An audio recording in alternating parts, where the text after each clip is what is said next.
Welcome to the Standing Up to POTS podcast, otherwise known as the POTScast.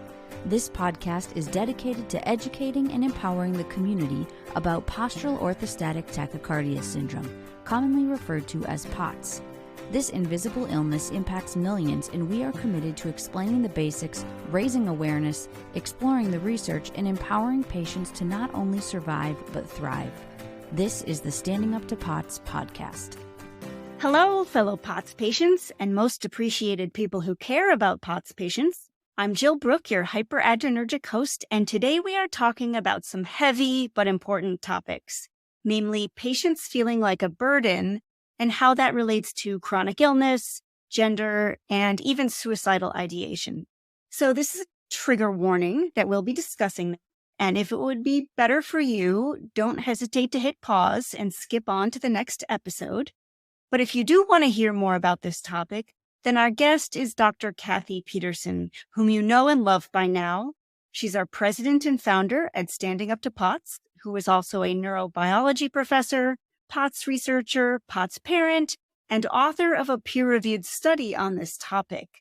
In fact, when she presented these findings at a conference in Germany, her presentation was voted the best of the entire conference. So, Dr. Pederson, thank you for being here today and sharing your findings. Thank you, Jill. Yeah, this will be fun. Yeah, so where do we start with this topic? What kind of background information do you want to give? Yeah. I think we've done a couple of episodes on this. I've spent a lot of time in the last 5 years or so really thinking about suicidal ideation, specifically in chronic illness. And chronic invisible illnesses like POTS or EDS or chronic fatigue syndrome, myalgic encephalomyelitis.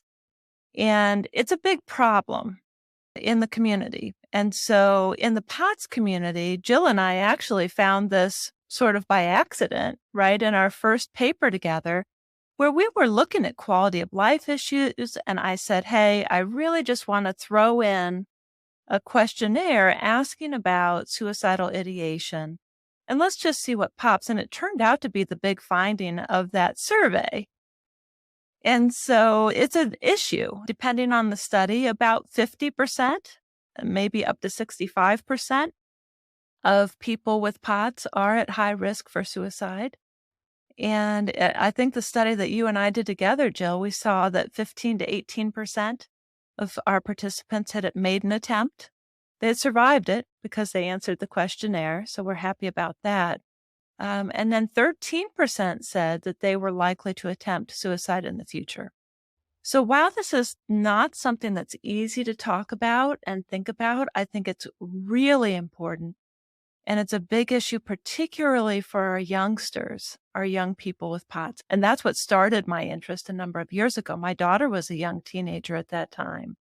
And teenagers were making attempts, and some of them were making successful attempts for suicide, unfortunately.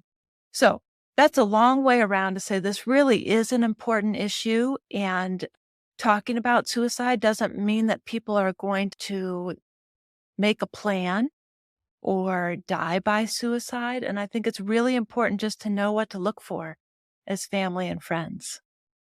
And I would even just say that after having done so many POTS Diaries episodes, it is not uncommon for someone to say, sometimes off camera, that they did go through a phase where that was an issue, but that they got over it and how glad they are that they did and that things are so much better now.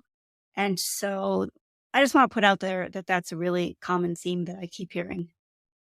Well, and I think you've shared on the show as well that you had some very dark days. And I don't know that you've quite said I was suicidal, but you talk about the fact that you're so much better now. Look at all the things you're doing, right? There are so many people that love you, Jill Brooke, for the things that you are doing on this show. But life didn't always look like this for you. Mm-hmm. And so it's important to try to keep battling and believing that something can help and will help. Yep. Yeah. So people are very much not alone if that's their situation. But okay, so moving on with what you did. Yeah. Let me give you just a little bit more background here. Why is this? that the POTS community is at such high risk. And there are other studies that have found that people that have multiple illnesses, so like POTS and EDS and MCAS and chronic fatigue syndrome, the more illnesses there are, the higher the likelihood of suicide. And so this is a community where there are many people that have many comorbidities. Chronic pain, independent of POTS, chronic pain has been shown to be a predictor of suicide. And then sleep disturbance. And again, you and I, Jill, back in 2017 did a study where we found 96%, an incredibly high number of people that really had disturbed or interrupted sleep. And so when you think about what's going on with our community, this is really problematic. That was an independent predictor, which was a little bit interesting and a surprise, at least to me at the time. But looking back, I can kind of see it because the night is so freaking lonely and long when you're not sleeping well. But yeah, so sleep disturbance was a big one. It was a big one. And we wrote a separate paper on that, because it was such a big issue. Here's what I think is super interesting.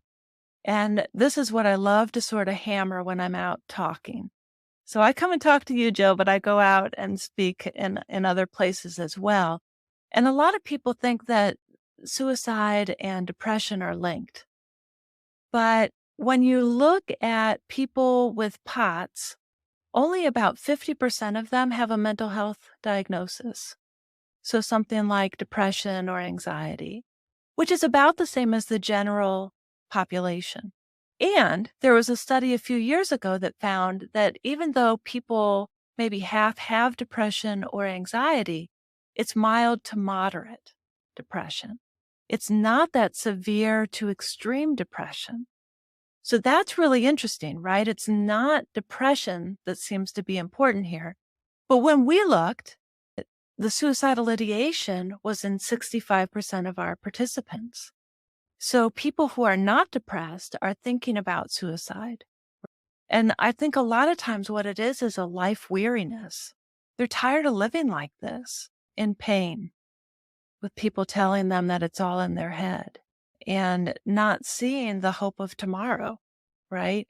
It's not because they're depressed. It's because they're physically trapped in a body that's not working and we don't know how to help them. And to be clear, the suicidal ideation questions, I'm trying to remember, they had asked if at any point in your life you had had these feelings of suicidal ideation. It didn't necessarily mean that you currently had them, right? So when we talk about the 65%, it means that 65% at one point or another had this, but it didn't mean that all 65% currently had it now, right? That's exactly right. Okay. Yeah. And that's a good clarification, right? And I think part of the point of this episode or these series of episodes where we've talked about this is that quality of life can improve, that you don't necessarily stay in that horrible spot, right? All things in life change. We just hope that they're going to change for the better. And it does happen. And there's a lot of research that's going on now. So we need to continue to hope that we're going to find some of these things. I also can't help but point out that we had an episode about this, but you wrote a wonderful article talking about how the depression inventories for POTS patients are kind of confounded because a lot of the items asking about depressive symptoms also overlap with POTS symptoms. So, for example, poor sleep or poor energy count against you as a point for depression, but you could have those things as a result of POTS without depression. So if people are interested in that, I'd encourage them to check out that episode in that paper that you did. But it is fascinating that depression is not the main driver that you found. So can we ask, what is? Yeah, we think what it is actually something called perceived burdensomeness. But I want to underline what you just said. And this is the meat, the crux of the talks when I go out and talk about this. When we think about depression, we think that a small percentage of people who are depressed are suicidal, right? Thinking about suicide, maybe making a plan for an attempt.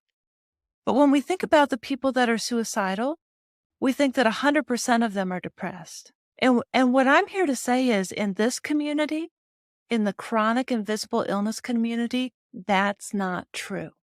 So it's something called perceived burdensomeness, which we'll get into more in a second, is a more important risk factor for suicide than depression, than something called thwarted belongingness, than loneliness, and those physical factors like pain and sleep. And so this turned out to be the answer. This idea of perceived burdensomeness turned out to be the answer to the suicide question in this community, I think. So if you don't mind, I'd like to define this a little bit and talk about the theory. Yeah. So there's a theory that's called the interpersonal theory of suicide. This is not my theory. It's coming out of Dr. Thomas Joyner's lab in Florida. But I think it fits our community really, really well. And so he has 3 pieces to his theory. Perceived burdensomeness is the biggest piece, and that's the one that affects our community the most. And it's what it sounds like. People feel like a burden to their friends and their family. Maybe they need help with bathing, or they can't go to the grocery store, or whatever it is. They feel like a burden to friends and family. And we did a study that found that that was elevated in about a third of POTS patients. And again, the study that Jill and I did that sort of kicked a lot of this off early on found that 30% of POTSies who took our survey at that time needed help with personal care. So this might be brushing the teeth. It might be brushing your hair. It might be showering. Could be eating. And then another study found that 25% of people with POTS are too sick. They're medically disabled and they're too sick to go to work or to school. And so we get this idea, right, that maybe they feel like a burden. They want to be out living their lives. They can't do that. They need help. So that's perceived burdensomeness. That's the first part of this theory. The second part of the theory is called thwarted belongingness. And I think every listener can relate to this to some extent. Feeling like an outsider in a social group. Think back to high school. I know I'm super cool now, but not so much when I was 15, 16, 17. And so this idea that people don't feel like they're part of that social group, that was elevated in 71% of our POTS patients when they took our survey. Think about this. For many people with POTS, their illness decreases the number of opportunities that they might have to socialize in the first place. So again, my daughter is an example. She only went to school 2 periods a day for years in high school. She did not go to the dances. She did not go to the football games or the basketball games. And so she had less opportunity, number one, but then her life experience was so different from other high schoolers that even when they're together, it's hard to connect with them, right? Yeah. A life of pain or a life of, just feeling awful all the time or whatever the case may be. So those are the first 2 pieces, perceived burdensome and thwarted belongingness. When people have both of those, they might develop this desire for suicide. They start thinking about suicide. The third part of this is something called fearlessness about death. And I think what happens in the chronic illness community is that life can be so miserable, so much pain, so much illness, not getting the social support or the psychological support maybe that they need. The doctor maybe even is not believing them in the way that they should. And because they're so ill, the value to life may not be as high as it is to someone who's healthy. And so this is an idea of life weariness. I just don't want to live like this anymore. But it's a permanent solution, right, to what we hope is a temporary low. And that low can be low, I know, and it can feel like it goes on for a long time, but people do get better. And Jill is a good example of that, right, to hold on there. And so when you put these together, perceived burdensomeness, thwarted belongingness, and fearlessness about death, that's what can lead to those lethal attempts, to those completed suicide attempts, right? And I'm out talking about this because I want to avoid that, because I'm scared to death for my own kid, for so many other teenagers with POTS, for so many others in their 20s. We just need a better understanding of why it's happening in our community so that we can prevent it. So if I could just kind of summarize what you're saying, because it's interesting to me that I completely understand the fearlessness about death. If you have nothing to look forward to, it feels like, and everything is just difficulty and pain. The fearlessness about death makes a lot of sense. The perceived burdensomeness makes sense. And, what strikes me is that it's such a selfless emotion that you're not worried about your own pain and suffering there. You're worried about the pain and suffering that you perceive that you might be causing your loved ones. But the interesting one to me, the third one, that thwarted belongingness. It's interesting to me that it implies that if you do find a community where you feel like an insider and a valued member, that is so protective. And so it's interesting to me that those three are kind of the three, that the value of just finding yourself as part of a community can be so valuable. I think that's part of the value of this podcast, is that people are hearing stories of other people with POTS. They may not know them personally, but they're hearing that story and they're hearing people say, hey, I had low moments. And you're good about bringing that out in those interviews. But I'm doing better now, and this worked for me or that worked for me. And it's really important. But I think the other thing is the Facebook support groups. If people aren't in a support group for POTS, join Facebook if you're not there already, and join one of those groups. And if you don't like one, join another one. Standing Up to POTS has one, but there are many out there.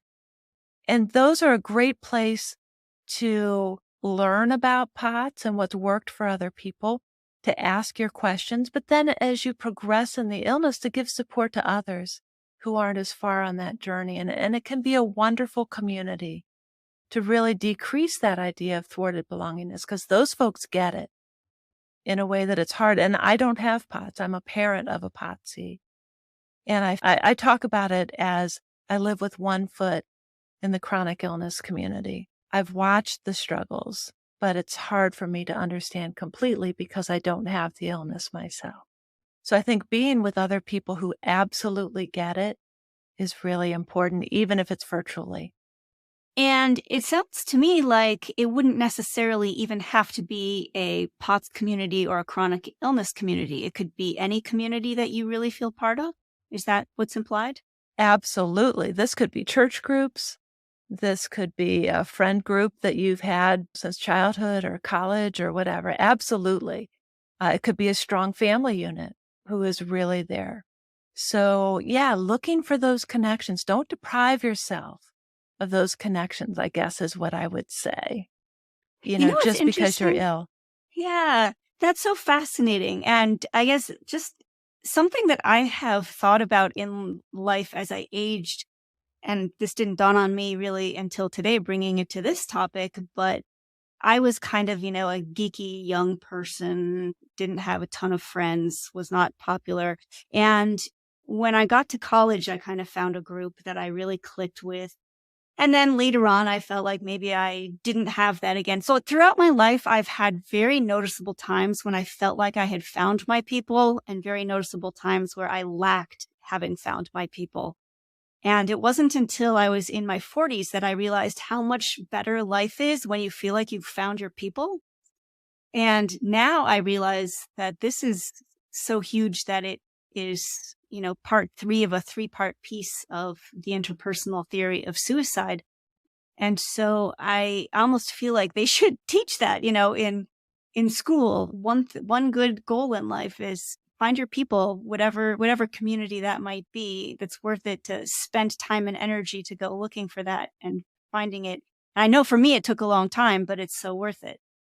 I would agree with that 100%. I think it's really protective against suicide and increases just happiness and emotional health, and physical health can't be far behind, right? When we're happier, maybe we take better care of ourselves and maybe we feel just a little bit better. Absolutely. Interesting. So can you talk more about this perceived burdensomeness? Like, how do you measure that?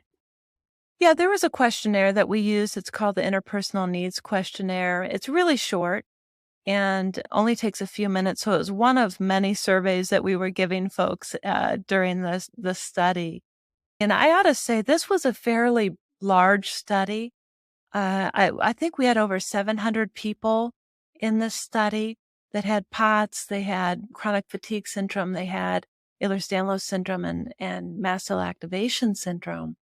And when we looked at that group, we found several things that actually predicted perceived burdensomeness.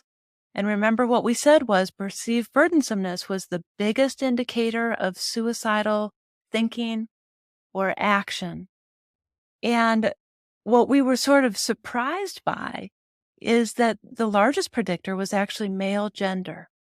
And so I think a lot of men, particularly in the POTS community, feel under-acknowledged and undervalued because you look at the ratio and it's about 80% women, 20% men.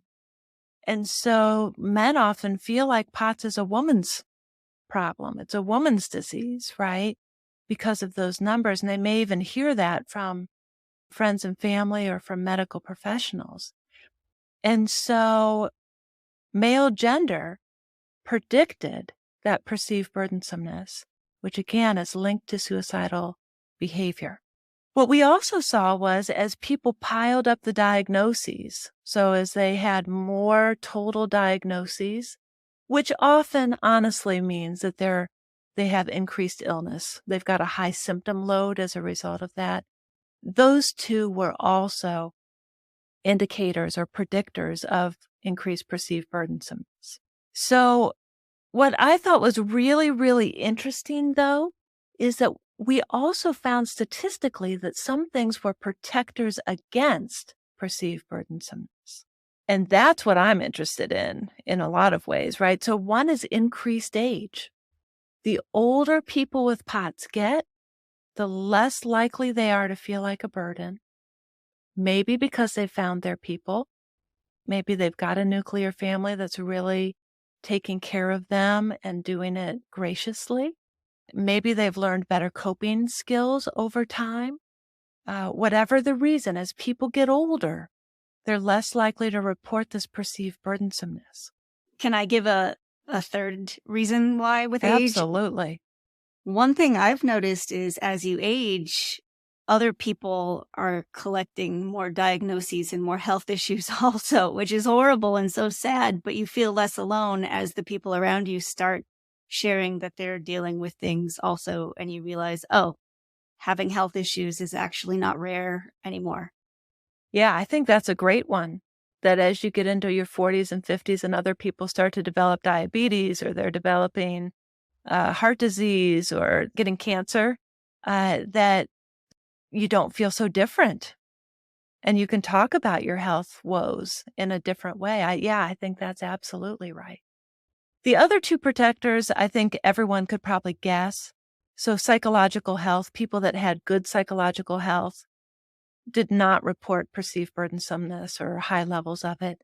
Same thing with social relationships. So that goes back to what we were talking about with that thwarted belongingness. But people that had strong social relationships did not report those same high feelings of perceived burdensomeness. What this means, though, if we think for a second, who's at most risk in our community? It's young men.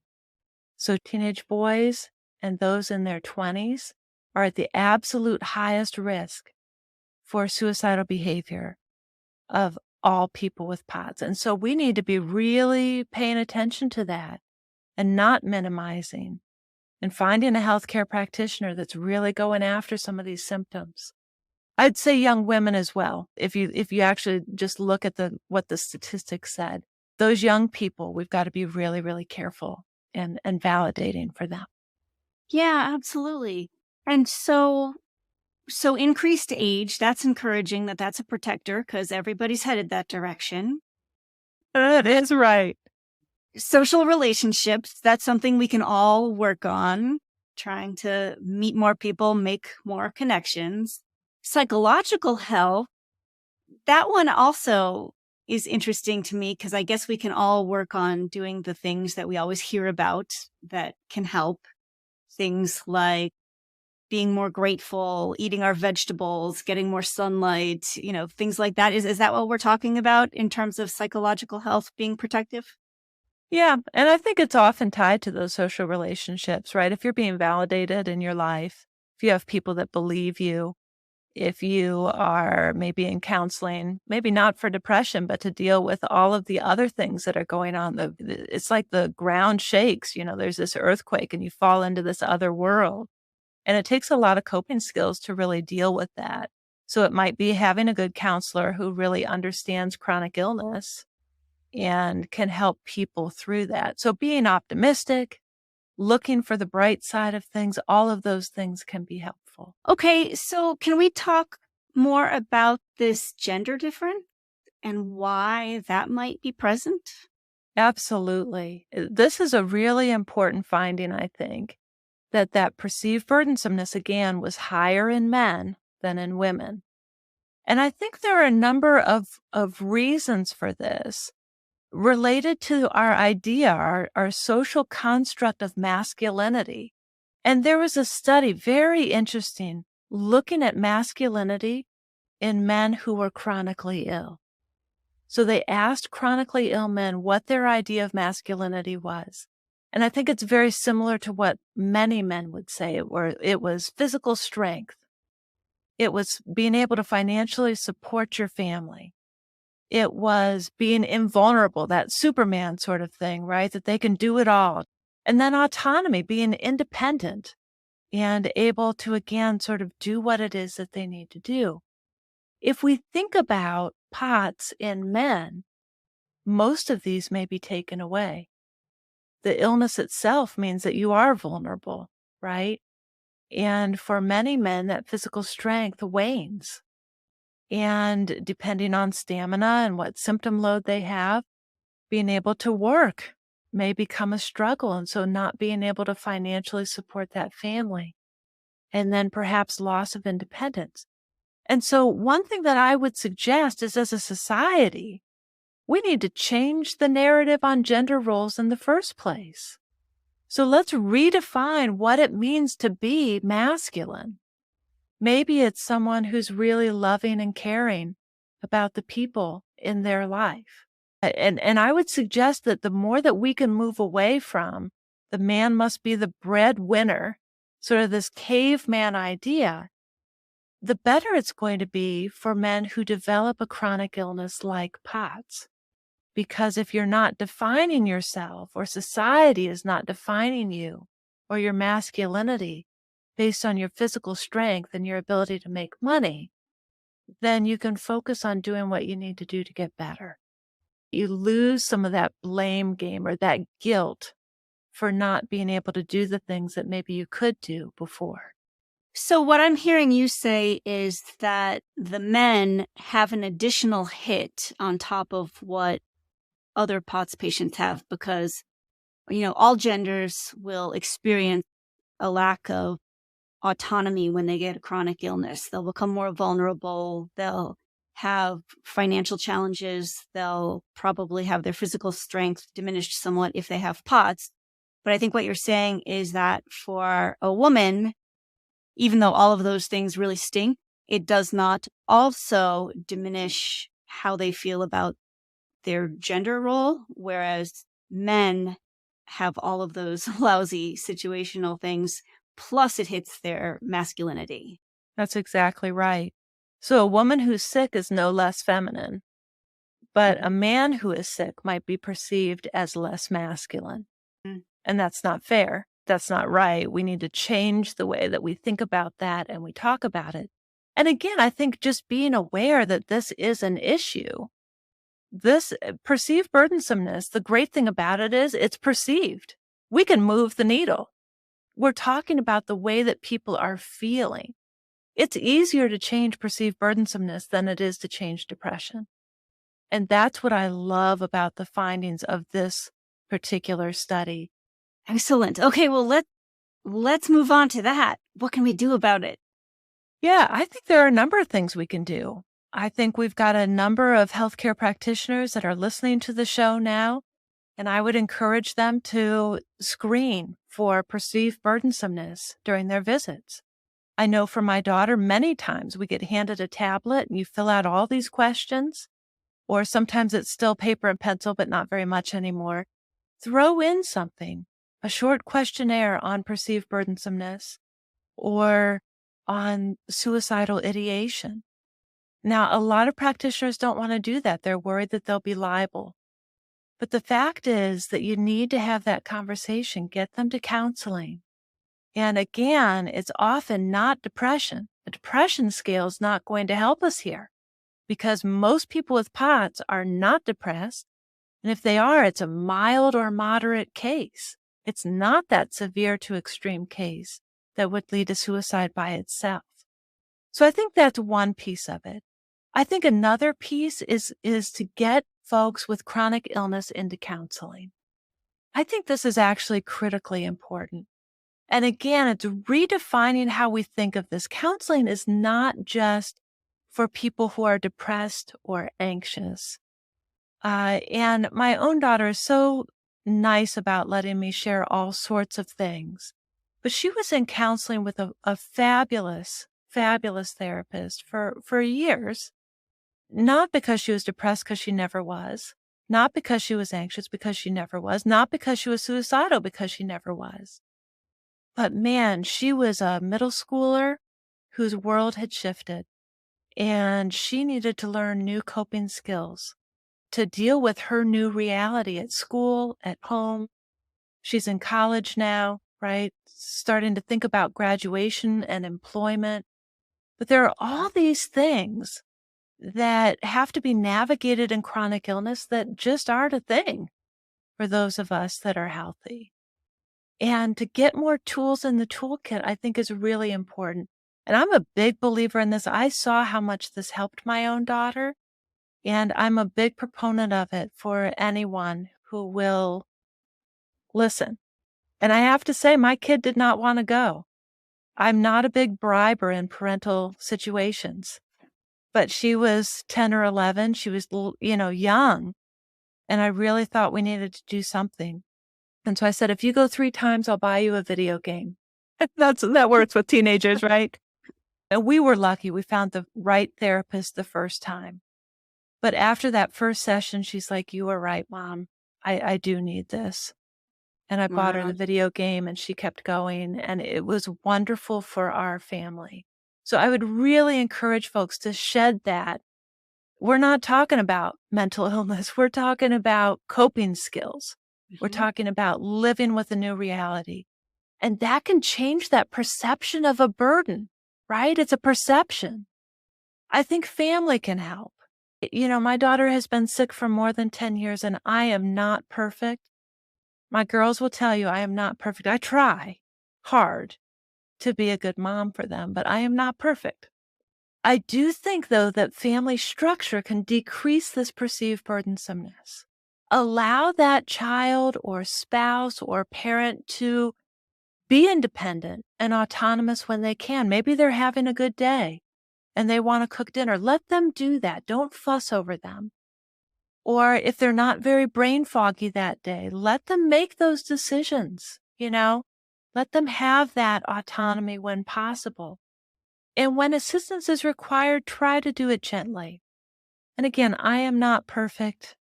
I doubt that your husband is perfect. It sounds like he's pretty superhuman, but I doubt he's exactly perfect, right? None of us is perfect. But the intention, if your intention is for good, I think that goes a long way. And so sometimes families don't know how to do this. And so maybe having the whole family go into counseling can be helpful. Yeah, absolutely. And I know what my husband would say right now. And he would say that he is a big believer in the value of humor, specifically for making a patient, I guess, i.e. me, because I'm his experience. But he really tries to show humor whenever possible, because he has noticed that if he's making jokes, then I don't feel like a burden because I'm seeing, we're not having a bad time here. And, this person's not overwhelmed. I'm not putting them in a bad mood. And so I know that's what he would say for anybody, even just an attempt at humor, even if it's not a good one, just showing that you're in a mood to try can probably transmit your intentions to have this be a not heavy thing. Absolutely. I mean, anything that just shows that you care, that you're there, that this is not a big deal. I can't believe you need me to bring you more Gatorade. That doesn't help. It's not going to make them drink the Gatorade that they probably need. It doesn't make you feel better, and it doesn't make them feel better, right? Now, some days you know you're not perfect, but that intention to do good and to do it gently, I think, is a really good thing. And then I'd say maybe not so much for teenagers, but for those that are in their 20s and above, career retraining might be necessary. We have so many people that are joining the POTS community, unfortunately, right now, that are older that got it from COVID. You know, they're part of that long haul syndrome or from the vaccine or from other illnesses. My daughter got it from mono. COVID's not the only one that can do this. But finding a career path that's more sedentary, where you can sit down. So I'll use my daughter as an example again. She is a senior in college, and she chose to major in computer science and cybersecurity. And she did that very intentionally because that's a job you do sitting down. You don't do that job running all around the building. There may be a little bit of that, right? But mainly you're sitting at your computer and you're putting up the defenses and you're testing them and you're doing all these things, you're problem solving. And so she was really intentional about that. For people that have a more active job before they get sick, they may need to think about ways that they can work hybrid. So she worked this summer. It was great. She was 3 days in the office and 2 days still working 8 hours, but able to do that from home. And I think we all know that that's huge. That flexibility is huge for people with chronic illnesses like POTS. So some kind of accommodation, career change that allows them to do something that's fulfilling, but not completely obliterating, I think is really important.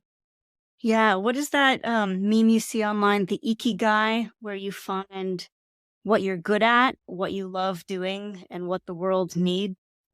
And I would say that for people with chronic illness, there's a fourth dimension, which is what your body will tolerate.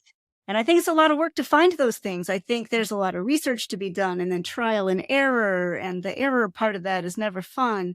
But eventually you figure out what does work for you and you can bake that into a routine. And I really feel like that is when things get better and easier and happier. Yeah. Yeah, I would agree with that 100%. So, okay, if we were going to summarize. Yeah, if we were going to summarize this, again, the big finding in this study, which has really made me feel like I'm done thinking about suicide and studying suicide professionally now, is that perceived burdensomeness is the leading predictor of suicidal behavior in the POTS community. And it's more important than depression. It's more important than that thwarted belongingness. It's more important than loneliness and physical factors. And that we can move the needle on perceived burdensomeness. This is the way that I feel. I can change the way I feel. You can help me change the way that I feel as a burden or not as a burden.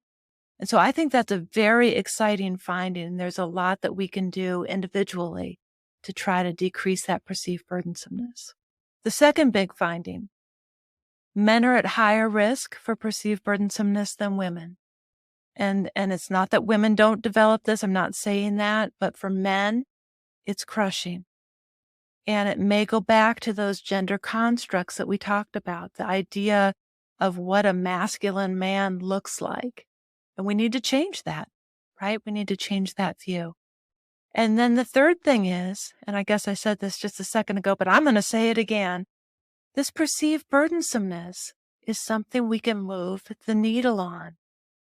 We can decrease suicidal behavior in our community by helping to build coping skills, whether that's talking with someone that we know and love, whether it's a counselor, whether it's just a wise person in our life, whether it's someone in a Facebook group, develop those coping skills to deal with that changing reality that comes with illness.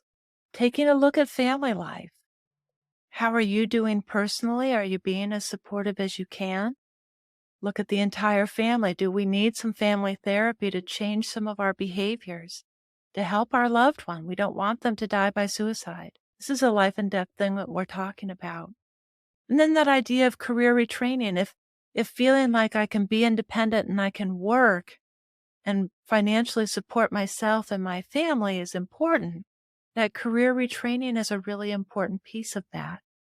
And even if they can't work full time, if they can make enough to make ends meet, work part-time to help the family, that can be huge as far as psychological health. And so this I think was really the pinnacle study. And we all need to be working to try to decrease that feeling of burdensomeness for our loved ones who have POTS. Amen. Well, Dr. Pederson, thank you so much, as always, for being such a good teacher, doing this amazing research, presenting it all over the world, and then letting us learn from you about it. Do you have any final words for people? I think hope is really important. And hopefully your hope springs eternal. I think there is so much research that's going on. Jill talks about it occasionally. Standing Up to POTS is funding it. Other organizations are funding research. NIH now is funding long COVID research, and POTS is part of that. And so I think there is hope now in a way that there was not 10 years ago. I think there is more online help. Again, check out our website. We have so much great information. I was actually on sabbatical last spring, so I wrote a ton of new pages. It's up to date. Things are looking really strong there. Check that out. There wasn't that kind of information on the web 10 years ago. And so I do think that we're in a better place. And as terrible as it is that COVID has, again, brought so many new POTS patients to our community, the silver lining is that people are finally taking notice. And I hope that a lot of those treatments will generalize to you and to my daughter and to other people who have been sick for a decade or several decades. So I do think that there is hope out there. And so finding a way to hang on for tomorrow and then the day after that is really important. We love you. We need you here, right? We all serve a purpose in our lives. Amen. Well, hey, listeners, we hope you enjoyed this episode. We've got more coming next week, but until then, thank you for listening. Remember, you're not alone. We love you, and please join us again soon. As a reminder, anything you hear on this podcast is not medical advice. Consult your healthcare team about what's right for you. This show is a production of Standing Up to POTS, which is a 501c3 nonprofit organization. You can send us feedback or make a tax-deductible donation at www.standinguptopots.org. You can also engage with us on social media at the handle Standing Up to POTS. If you like what you heard today, please consider subscribing to our podcast and sharing it with your friends and family. You can find us wherever you get your podcasts or at www.thepotscast.com. Thanks for listening.